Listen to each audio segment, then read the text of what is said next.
Pasukan Dirgantara Rusia menghancurkan konvoi kendaraan tempur angkatan bersenjata Ukraina di wilayah perbatasan Kursk.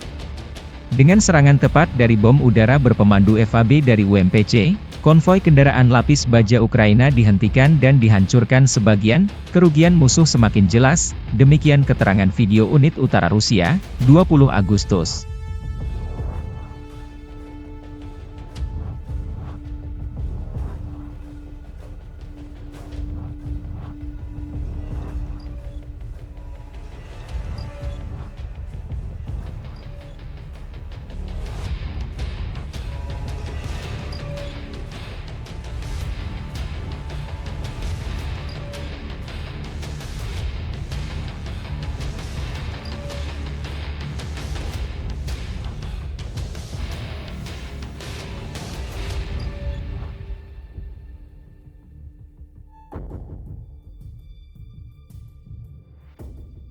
Download Tribun X sekarang, menghadirkan lokal menjadi Indonesia.